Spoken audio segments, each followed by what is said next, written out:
ইন্না মাআল উসরি ইউসরান, ইন্না মাআল উসরি ইউসরা।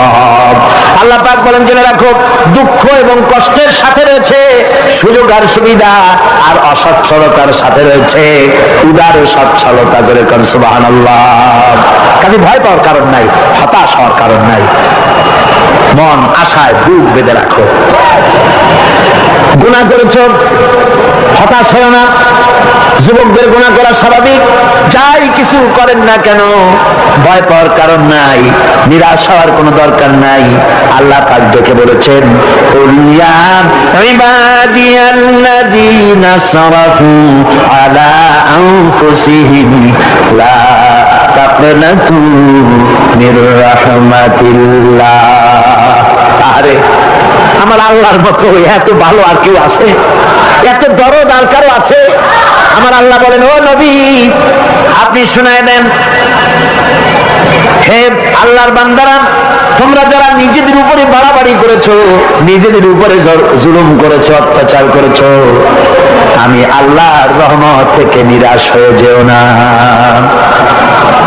মানুষ যদি অপরাধ করে, বাপের সাথে অপরাধ করেছে, মায়ের সাথে অপরাধ করেছে, মা বাবা সন্তানের চাইতে এত বড় কল্যাণকামী তো আর কেউ নাই, কিন্তু মা বাবা কোনোদিন বলে না আয় আমার ছেলে তোরে মাফ করে দেই, এরকম বলে নাকি? আমার আল্লাহ হচ্ছেন এমন আল্লাহ। আল্লাহ রাব্বুল আলামিন ডাকেন, এ বান্দা, খুন করেছিস ফিরে আয়, জিনা করেছিস ফিরে আয়, হত্যা করেছিস ফিরে আয়, চুরি করেছিস ফিরে আয়, কুফরি করেছিস ফিরে আয়, সুদ খেয়েছিস, ঘুষ খেয়েছিস, মদ খেয়েছিস ফিরে আয়, এসে আমার দরবারে চোখের পানি ফেল, আমার দরবারে কাঁদাকাটি কর। ইন্নাল্লাহ ইয়াগফিরুয যুনুবা জামিআ ইন্নাহু হুয়াল গফুরুর রহিম। আমার দরবারে চোখের পানি ফেলে কান, আমি রব্বুল আলামিন জিন্দেগীর গুনাহ মাফ করে দেব। সুবহানাল্লাহ কোন, সুবহানাল্লাহ কোন। আমার কাছে কান, চোখের পানি ঢাল। আল্লাহ রাব্বুল আলামিনের কাছে বান্দার দুইটা ফোঁটা বেশি প্রিয়। একটা হলো জিহাদের ময়দানে যে রক্ত ফোঁটা দেওয়া হয়, এটা আল্লাহর কাছে প্রিয়। আর আল্লাহর ভয়তে গুনাহের জন্য লজ্জা করে, অনুশোচনা করে বান্দা যখন চোখের পানি ছেড়ে দেয়, আল্লাহর কাছে এটা অত্যন্ত প্রিয়। নবীজি বলেছেন, বান্দা যখন গুনাহর ভয়তে, আল্লাহর ভয়তে, জাহান্নামের ভয়তে অনুশোচনা করে যখন চোখ দিয়া পানি ছেড়ে দেয়, ওই চোখের পানি নাকের অর্ধেক আসতে না আসতে আল্লাহ রাব্বুল আলামিন বান্দারে মাফ করে দেয়। আল্লাহ বরদাস্ত করতে পারেন না যে বান্দা কাঁদবে। আমার ভাইরা, আল্লাহ রহমত, এই পৃথিবীতে আল্লাহ রহমতকে 100 ভাগ করা হয়েছে। আল্লাহ রহমতের কত ভাগ? এই 100 ভাগের 1 ভাগ সারা পৃথিবীতে ছড়াই দেওয়া হয়েছে। আর 99 ভাগ কার কাছে? আল্লাহর কাছে। 1টা ভাগ দুনিয়া ছড়ানো হয়েছে আদম আলাইহিস সালাম থেকে নিয়ে এই পর্যন্ত, এখান থেকে নিয়ে কিয়ামত পর্যন্ত পৃথিবীতে যত মানুষ আসবে, যত প্রাণী আসবে, তাদের মধ্যে প্রাণী জগত গাভী তার বাছুরকে ভালোবাসে ঠিক কিনা, হাতি তার বাচ্চাকে ভালোবাসে ঠিক কিনা, মুরগি তার বাচ্চাকে ভালোবাসে কিনা, প্রত্যেক মাই তার সন্তানকে ভালোবাসে মানুষের মতো। এই ভালোবাসা, স্নেহ, এই মমতা, এই করুণা, এই মহব্বত 1টা ভাগ দুনিয়ায় দেওয়ার পর আপনি আর আমি যতটুকু ভাগে পেয়েছি, সেই মহব্বতে, স্ত্রীর মহব্বতে অস্থির, মায়ের মহব্বতে অস্থির, সন্তানের মহব্বতে অস্থির। এখন চিন্তা করেন, 1টা ভাগ সারা পৃথিবীতে বিতরণ করার পর যেটুক পেয়েছি, তাতে যদি এত মহব্বত হয়, তাহলে এর 99 ভাগ মহব্বত যে আল্লাহর কাছে জমা আছে, এই বান্দার জন্য তার কত মহব্বত, এই বান্দার জন্য কত করুণা, কত মহব্বত, কত দয়াতা। এজন্য আল্লাহ রাব্বুল আলামিন বলেছেন, নাব্বি ইবাদি আন্নী আনাল গফুরুর রহিম। ও আমার নবী, সুসংবাদ দিয়ে দাও, বান্দাদেরকে শোনায় দাও যে আমি আল্লাহ তাআলা ক্ষমাশীল আর দয়াবান। হুজুর কাঁদতেছিলেন, হযরত ওমর রাদিয়াল্লাহু তাআলা আনহু এসে দেখেন হুজুর একা কাঁদতেছে। হুজুর জিজ্ঞেস করছেন, হযরত ওমর জিজ্ঞেস করলেন, হুজুর আপনি কাঁদেন কেন? জিবরাইল এসে আমাকে বললেন, আল্লাহ পাক বলেছেন, হে আমার নবী, ইসলামের ভিতরে থেকে যে সমস্ত মানুষগুলো ইসলামের ভিতরে থেকে চুল আর দাড়ি পাকায় দিছে, কিয়ামতের দিন এই লোকগুলারে আমি শাস্তি দিতে আমার শরম হবে। তোমার বলেন হুজুর, উম্মতের জন্য কত বড় খোঁজ খবর এটা, আর আপনি কাঁদতেছেন। হুজুর বলেন, ওমর তুমি জানো না আমার কান্নার কারণ ভিন্ন। আমার কান্নার কারণ হলো যে আল্লাহ রাব্বুল আলামিন কিয়ামতের দিন দাড়ি চুল পাকা বান্দারে শাস্তি দিতে শরম করবেন। সেই দাড়ি চুল পাকা বান্দাগুলি আল্লাহর সাথে নাফরমানি করতে শরম করে না। আমি এই লজ্জায় কাঁদতেছি। ভাইরা, হুজুর আল্লাহ পাক বলেন, আমার নবী, রাতের আধারে যখন একটা বুড়া আমার দরবারে হাত উঁচু করে, একটা বুড়া মানুষ রাতের আধারে যখন আমার দরবারে হাত উঁচু করে আর যখন বলতে থাকে, রব্বুল আলামিন, আমার পেছনের জীবনটা বড় খারাপ করেছি, এমন কোন কাজ জীবনে করি নাই যা তোমার কাছে কিছু দাবি করতে পারি, সব রকমের নাফরমানি করেছি, আজ আমি বুড়া হয়ে গেছি, কামাই করতে পারি না, ছেলে আমাকে চোখে দেখতে পারে না, পুত্রবধূ আমাকে ঘরে জায়গা দেয় না, আমার স্ত্রী আমাকে দেখতে পারে না, রোজগার করতে পারি না, হাঁটতে পারি না, চলতে পারি না, সবার কাছে আমি তিতা হয়ে গেছি, আমি দাঁড়াতে পারি না, কোমরে ব্যথা পাই, হাঁটুতে ব্যথা পাই, চলতে পারি না, কানে শুনতে পাই না, চোখে দেখতে পারি না, আর তোমার কাছে কিছু চাইয়া নেব এমন ভালো কাজও করি নাই। এইভাবে যখন বান্দা কাঁদতে থাকে আমার দরবারে, ও আমার হাবিব আমার রহমতের দরিয়ায় জোশ মেরে যায়, আমার শরম হয় এই বুড়াটারে কেমনে খালি হাতে ফিরাইয়া দেই। সুবহানাল্লাহ, সুবহানাল্লাহ। আমার আল্লাহর এত দয়া, আমার আল্লাহর এত মায়া, এত মহব্বত। আমার আল্লাহ রাব্বুল আলামিন বলেন, ওয়াইযা সালাকা ইবাদি আন্নী ফাইন্নী কারীব। ও আমার হাবিব, আমার বান্দা আমার ব্যাপারে প্রশ্ন করে, আমি বান্দার একদম নিকটে। কোরআন শরীফের ভিতরে যত জায়গায় রাসূলকে বলা হয়েছে সুয়ালের কথা, আপনাকে প্রশ্ন করা হয়, আল্লাহ তার জবাব কুল এই কথা বলে জবাব দিয়েছেন। যত জায়গায় সুয়াল এসেছে, যেমন কোরআনে কারীমের মধ্যে আল্লাহ পাক বলেন, ওয়ায়াসআলুনাকা আনিল মাহিদ, মেয়েদের হায়েজ সম্পর্কে জিজ্ঞাসা করা হয়, কুল হিয়া আযা, হে নবী আপনি বলুন। এভাবে করে কুল দিয়ে জবাব দেওয়া হচ্ছে।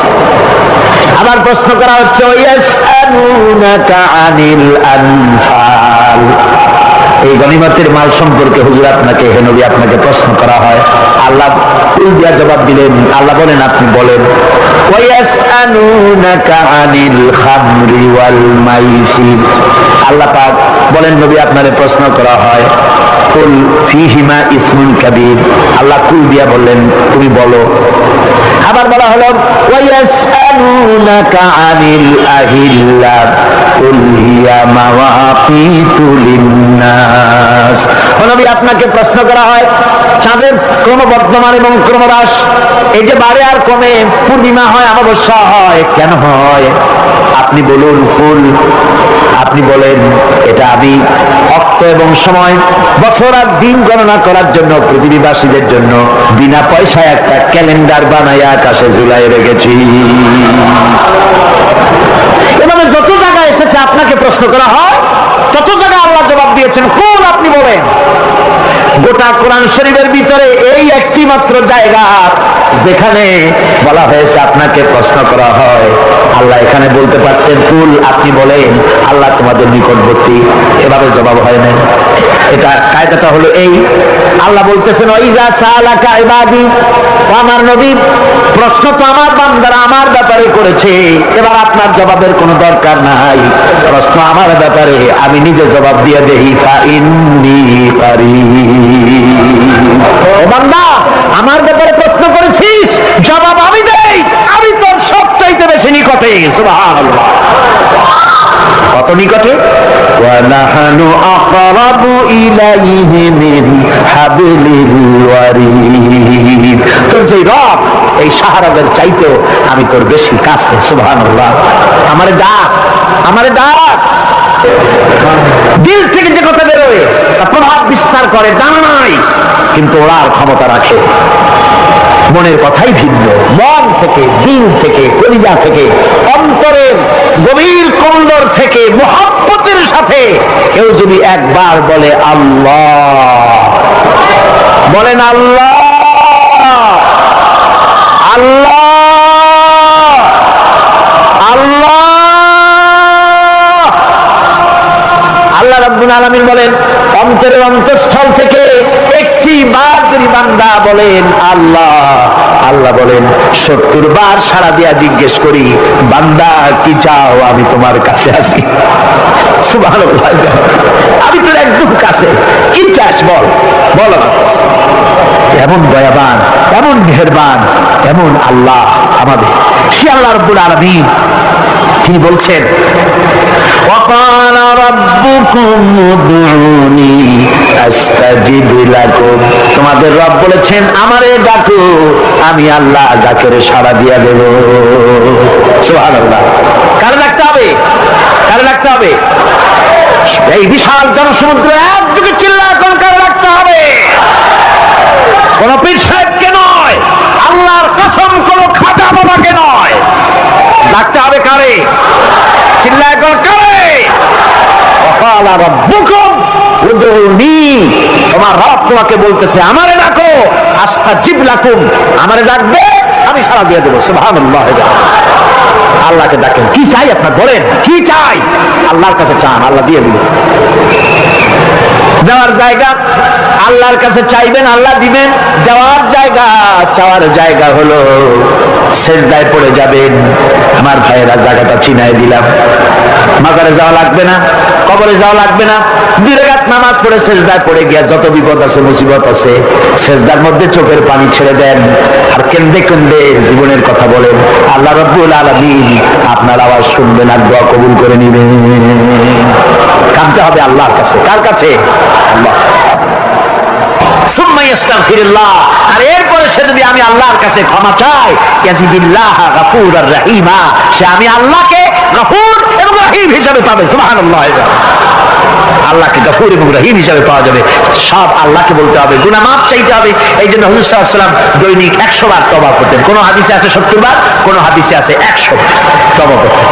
নামাজের পরে তো প্রত্যেক নামাজই পড়তেন হুজুর, সালাম ফিরাতেন আর সাথে সাথে বলতেন আল্লাহু আকবার, আস্তাগফিরুল্লাহ আস্তাগফিরুল্লাহ আস্তাগফিরুল্লাহ।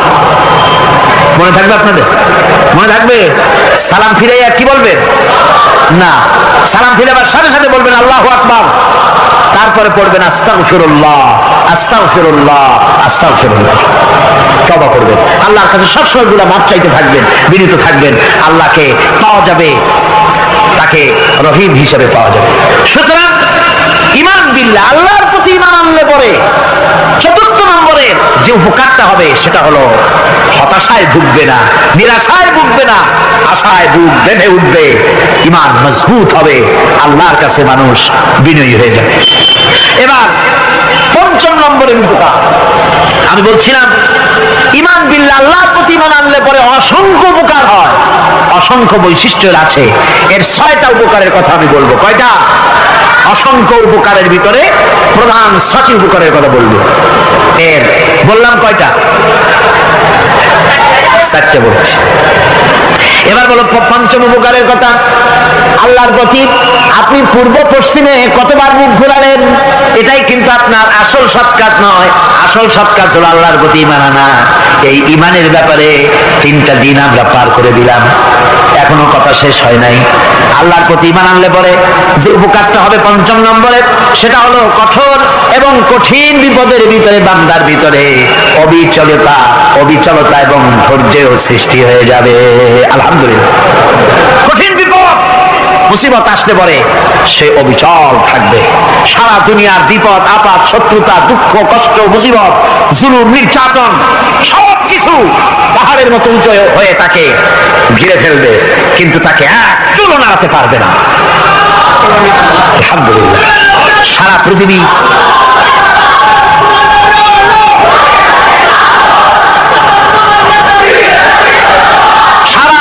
একদিকে আর সে একা একদিকে থাকবে, বিরোধিতা তো হবেই, বিপদ তো আসবে। কারণ হচ্ছে আল্লাহ রাব্বুল আলামিন বলেছেন ইউরিদুনা লিইউতফিউ নূরাল্লাহি বিআফওয়াহিহিম ওয়াল্লাহু মুতিম্মু নূরিহি ওয়ালাউ কারিহাল কাফিরুন। ওরা চায় মুখের ফু দিয়ে আমার আলোকে নিভিয়ে দেবে, কিন্তু আমি আমার আলোকে পূর্ণতা দান করব, তাতে কাফের বেঈমানদের কলজায় যত জ্বালা যন্ত্রণা হোক আমার দিন কেউ মিটাই দিতে পারবে না। সুবহানাল্লাহ। সুতরাং বিপদে অবিচলতা আসবে, সে অটল হবে, মজবুত হবে। কোরআনে কারীম বলতেছে ওয়া কাযালিকা জাআলনা লিকুল্লি নাবিয়্যিন আদুওয়াম মিনাল মুজরিমিন। এই পৃথিবীতে এমনি করে আমি সকল নবীদের শত্রু বানিয়েছি, সব পাপিষ্ঠ অপরাধীদেরকে। নবীদের সাথে বিরোধিতা করেছে কারা? পাপিষ্ঠরা, অপরাধীরা। আজও খুঁজে দেখেন, আজও ইসলামী আন্দোলনের বিরোধিতা যারা করে সবগুলি কি পাপিষ্ঠ? সত্য কি রাখা? ইসলামী আন্দোলনের বিরোধিতা যারা করে হিসাব করে চোখ দিয়ে তাকায় দেখেন, খুঁজে দেখেন তাদের নামগুলি। মৎখর, জেনাকার, বদমাশ, চোর, হাইজাকার, বেনামাজি, লুটেরা, মিথ্যাবাদী, সবচাইতে সমাজের নিকৃষ্ট লোকগুলি ইসলামের বিরুদ্ধে।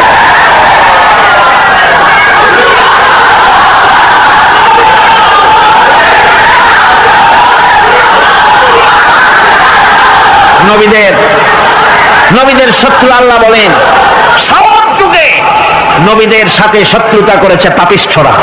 আল্লাহর কথা, কার কথা? সকল যুগে নবীদের সাথে শত্রুতা করেছে পাপিষ্ঠরা, নিকৃষ্ট ধরনের অপরাধীরা। সুতরাং নবী রাসূলদের অবস্থা যখন এই, তখন দ্বীনের দাওয়াত যারাই দেবে তাদের কিসমত এরকম হবেই। এই বাধার মোকাবেলা তাদেরও করতে হবে।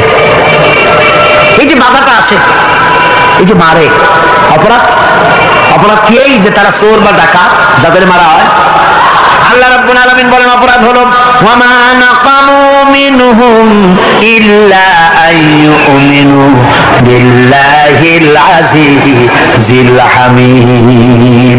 অপরাধ হচ্ছে ঈমানদার লোকদের উপর নির্যাতন চালিয়েছে, অন্য কোনো কারণে নয়, কারণ একটাই, তারা আল্লাহর জমিনে আল্লাহর দ্বীন প্রতিষ্ঠা করতে চেয়েছে, আর কোনো অপরাধ না। জমিন আল্লাহর, জমিন কার? এই বিশাল জনসমুদ্র গর্জে উঠুন একযোগে বলুন জমিন কার? আইন চলবে কার? এখানেই সংঘর্ষ বেঁধেছে আবহমান কাল ধরে। মানুষ অত্যাচারিত হয়েছে, সাহাবায়ে কেরাম অত্যাচারিত হয়েছেন। বুখারী শরীফের হাদিসে এসেছে রাসূল করিম সাল্লাল্লাহু আলাইহি ওয়াসাল্লামের কাছে হযরতে খাব্বাব গিয়ে উপস্থিত হয়েছিলেন। হযরতে খাব্বাব বলেন, হাদিসটা এভাবে লেখা হয়েছে বুখারীতে, ওয়ান খাব্বাব বিন আলিদ রাদিয়াল্লাহু তাআলা আনহু قال شكونا الى رسول الله صلى الله عليه وسلم وهو متوسد بردة له في ظل الكعبة। রাসূলুল্লাহর কাছে গেলাম, কাবা শরীফের কাছে গিয়ে দেখি নবীজি একটা চাদর গায়ে দিয়ে তিনি আরাম ফরমাচ্ছিলেন কাবা শরীফের ছায়ায়। সেখানে গিয়ে বললাম, আলা তাস্তানসিরু লানা আলা তাদউ লানা ইয়া রাসূলুল্লাহ, হে আল্লাহর রাসূল, আপনি কি আমাদের জন্য আল্লাহর কাছে দোয়া চাইবেন না? আপনি কি আল্লাহর কাছে আমাদের জন্য সাহায্য চাইবেন না? আমাদের লোকগুলিকে, মুসলমানগুলিকে মারতে মারতে তো শেষ করে ফেলে দিল। তারা আমাদের সুমাইয়াকে মারলো, আমাদের খাব্বাবকে উটের সাথে পায়ের দড়ি লাগায় টানলো, আমাদের খোবায়েবকে তারা আগুনের উপরে চিৎ করে শোয়ায় রাখলো, না খায় রাখতেছে, মারতেছে, কষ্টে তো শেষ হয়ে গেলাম। হুজুর, আপনি কি আমাদের জন্য দোয়া করবেন না? হাদিস শরীফে এসেছে নবীজি উঠে বসলেন সোজা হয়ে। নবীজি বলেন, ও আমার সাহাবী, ও খাব্বাব, শোনো, তোমাদের আগে এই পৃথিবীতে যারা দ্বীনের দাওয়াত দিতে এসেছিলেন তাদেরকে সমকালীন রাষ্ট্র শক্তি, সমাজ শক্তি তাদেরকে ধরতো। ফায়ুখাজুর রাজুলু, তাদেরকে তারা ধরতো। ফায়ুফারু লাহু ফিল আরদ, আর তার জন্য জমিনের ভিতরে কবর বানাইতো। ওই কবর ফায়ুজালু ফিহা, ওই কবরের ভিতরে তাকে কোমর পর্যন্ত গেড়ে দিত। সুম্মা ইউতা বিল মানশার, এরপরে করাত আনতো। ফায়ুদাউ আলা রাসিহি, খণ্ডিত করে ফেলে দিত। মা ইয়াসুদ্দুহু যালিকা আন দীনিহি। ও আমার খাব্বাব, এত কষ্ট দেওয়ার পরেও সেই যুগের কোন মুসলমানকে, দ্বীনের দায়ীদেরকে আল্লাহ দ্বীন থেকে এক চুলো তারা সরাই দিতে পারে নাই, এক চুলো সরাতে পারে নাই। ওয়াল্লাহি ও খাব্বাব, আমি আমার আল্লাহর নামে কসম করে বলছি, লা ইউতাম্মান্নাল্লাহু হাযাল আমরা হাত্তা ইয়াসিরা আর-রাকিবু মিন সানা ইলা হাযরামাউত। আমি কসম করে বলি, আল্লাহ রাব্বুল আলামিনের এই সানা থেকে হাযরামাউত পর্যন্ত লোকেরা যাতায়াত করবে, সুন্দরী রমণীরা গমন করবে, সদাগরেরা যাতায়াত করবে, টাকা নিয়ে পয়সা নিয়ে যাতায়াত করবে। তাদের মনের মধ্যে লুটের ভয়, টাকার ভয়, চুরির ভয়, ডাকাতির ভয়, জেনার ভয়, হত্যার ভয়, ধর্ষণের ভয়, কোন ভয় থাকবে না। লা ইয়াখাফু ইল্লাল্লাহ, আল্লাহ ছাড়া কোনো ভয় থাকবে না। এমন একটা সমাজ, এমন একটা সময় আসবে, ওয়ালাকিন্নাকুম তাস্তাজিলুন, অথচ খুব তাড়াহুড়ো তোমরা করতেছো। তাড়াহুড়ো করো না, সময় আসবে ইনশাআল্লাহ। আমার ভাইয়েরা, আমার বন্ধুগণ, কঠিন বিপদে অবিচলতা এবং ধৈর্যের দৃষ্টান্ত রেখে গেছেন আম্বিয়া আলাইহিমুস সালাম। সুবহানাল্লাহ। কঠিন বিপদে অবিচলতা, দৃঢ়তা, ধৈর্য কারে বলে, তার দৃষ্টান্ত কারা রেখেছেন? আম্বিয়া আলাইহিমুস সালাম। ওনারাই আমাদের আদর্শ, নবীরাই আদর্শ। সাহাবায়ে কেরাম রিদওয়ানুল্লাহি তাআলা আলাইহিম আজমাইন আমাদের আদর্শ। ভাইরা আমার, মুসা আলাইহিস সালামকে ফেরাউন যখন ঘিরে ফেলে দিল, কোরআনের সব কথা গল্প গুজবার ইতিহাসের জন্য লেখা হয় নাই। কোরআনের মধ্যে যা লেখা হয়েছে সব বান্দাদের উপদেশের জন্য, যাতে করে লোকেরা চিরটা কাল এর থেকে উপদেশ নিয়ে নিজেদের তৈরি করতে পারে। জোরে বলেন সুবহানাল্লাহ। মুসা আলাইহিস সালামের কথা আল্লাহ বলেন, ফেরাউন তাকে ঘিরে ফেলে দিল, পালাবার রাস্তা নাই। ফালাম্মা তারাআল জামআন ক্বালা আসহাবু মূসা ইন্না লামুদরাকুন। মুসা আলাইহিস সালামের উম্মতরা বললেন, হে মুসা, পাকড়াও হয়ে গেছি, পালাবার রাস্তা নাই। তিন দিক থেকে আমাদেরকে ঘেরাও করেছে ফেরাউনের শক্তি। সামনে কি? দরিয়া, আর তিন দিকে কি? ঘেরাও আন্দোলন। পালাবার পথ নাই, পালাবার পথ নাই, সাহসী আক্রমণ, ঘেরাও আন্দোলন। মুসা আলাইহিস সালামকে ঘেরাও করে ফেলেছে, পালাবার উপায় নাই। একদিকে দরিয়া, তিন দিকে ফেরাউনের শক্তি। এই যে ঘেরাও টেরাও মানে নতুন তো না, ধর্মঘট নতুন না, পুরানা জিনিস। এই পৃথিবীতে সর্বপ্রথম ধর্মঘট কিসের উপরে হয়েছে জানেন? এই পৃথিবীর প্রথম ধর্মঘট হয়েছে পেঁয়াজ, রসুন আর ডাইলের উপরে। মুসা আলাইহিস সালামের জামানায় লান নাসবিরা আলা তাআমিন ওয়াহিদ, আমরা এক রকমের খাদ্য আর খাবো না, আমাদের পেঁয়াজ দেওয়া লাগবে, ডাল দেওয়া লাগবে, রসুন দেওয়া লাগবে। সর্বপ্রথম ধর্মঘট হয় মুসা আলাইহিস সালামের জামানায়, সেখান থেকে শুরু হয়েছে। কিন্তু মশাল মিছিল যে আসলো কই থেকে, এইটা আমি খুঁজে পাইনি। পরে প্রত্যেকটা জিনিসের ইতিহাস আছে, আমি খুঁজতে খুঁজতে পেলাম। আমি জানি না এর ইতিহাস মূলে কোথায়, কিন্তু আমি যতদূর খুঁজে পাইছি সেটা হলো মশাল মিছিলের আবিষ্কার হয়েছে লঙ্কায় রাবণের সময়। সুতরাং আমরা যা করব, প্রত্যেকটা জিনিসের পেছনে সুন্নতে নববীর কোনো না কিছু থাকতে হবে। কথা বুঝতে পেরেছেন? তিন দিক থেকে ঘেরাও হয়ে গেছে, পালাবার কোনো রাস্তা। হযরতে মুসা আলাইহিস সালামের কাছে উম্মতরা বললেন, পালাবার তো কোনো পথ নাই, এখন উপায়টা কি? আমাদের তার উপায় নাই। মুসা আলাইহিস সালাম দেখেন বিপদে পড়ে গেছেন, কিন্তু ধৈর্য হারান নাই, ভয় পান নাই। ভয় পাইছিলেন? ভয় পেয়েছেন? প্রশ্নই ওঠে না। মুসা আলাইহিস সালাম আল্লাহ পাক যাদেরকে বলেছেন উলুল আযম, রাসূল যাদের বলেছেন তার মধ্যে হযরত মুসা একজন উলুল আযম পয়গম্বর। চারটিখানি কথা না, আল্লাহ কথা বলছেন তার সাথে, কালিমুল্লাহ তিনি। সুবহানাল্লাহ। মুসা আলাইহিস সালাম শোনালেন, কাল্লা ইন্না মাইয়া রাব্বি সায়াহদিন। কখনো নয়, আমার উম্মতেরা ভয় পেও না, আমার রব অবশ্যই আমাকে পথ দেখাবে। সুবহানাল্লাহ। তিন দিক থেকে শত্রু, একদিকে দরিয়া, পালাবার কোনো রাস্তা নাই। সেখানে দৃঢ়তার সাথে তিনি বলছেন, অবশ্যই আমার আল্লাহ আমারে পথ দেখাবে। সুবহানাল্লাহ। নবীরা এই দৃঢ়তা দেখিয়েছেন, অবিচলতা দেখাইছেন। আল্লাহ পাক মুসা আলাইহিস সালাম যখন এই দৃঢ়তা দেখালেন, এই অবিচলতা দেখালেন, সঙ্গে সঙ্গে জিবরাইল এসে হাজির হয়ে গেলেন। আল্লাহ পাক বলেন, ফাআওহাইনা ইলা মূসা আন আদরিব বিআসাকাল বাহরা ফানফালাকা ফাকানা কুল্লু ফিরকিন কাত্তাউদিল আযীম।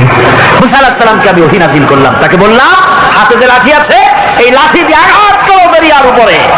দরিয়ার উপরে আঘাত করলেন, একটা রাস্তা হয় নাই, বড়টা রাস্তা তৈরি হয়ে গেল, আর দেওয়ালগুলা পাহাড়ের মতো উঁচা হয়ে গেল।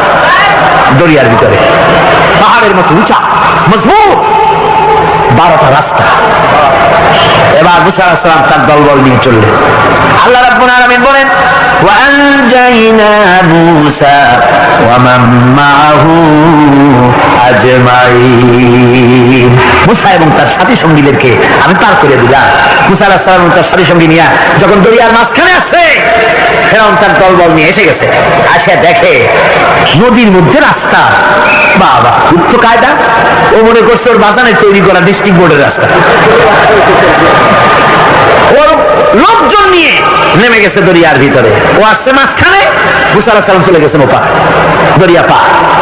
মাঝখানে যখন এসে গেল, আল্লাহ রাব্বুল আলামিন পানিকে অর্ডার করলেন কুন। আল্লাহ তো বটন টেপা লাগে না, মুখ দিয়া কোনো হুকুম করা লাগে না, শুধু বলেন কুন। যে ব্যাপারে কুন বলেন ফায়াকুন, সাথে সাথে হয়ে যায়। আল্লাহ বললেন কুন, আর অমনি রাস্তা বন্ধ হয়ে গেল। এবার তুফান শুরু হয়েছে নদীতে, ঢেউয়ের উপরে ঢেউ, মৌজুন কাল জিবাল, পাহাড়ের মতো উঁচু হয়ে হয়ে ঢেউ আসতেছে। দলবল ঘোড়া আর অস্ত্রপাতি যা ছিল সব মরে শেষ। এবার ফেরাউন একা উপরে ওঠে আর নিচে নামে, পানি খেতে খেতে পেটের কাম সারা। জনমের খাওয়া খাইছে পানি, এখন যান যা, বাঁচবার আর উপায় না, বাঁচবার আর উপায় নাই। ফেরাউন তার নিজের জীবন সম্পর্কে হতাশ হয়ে গেল।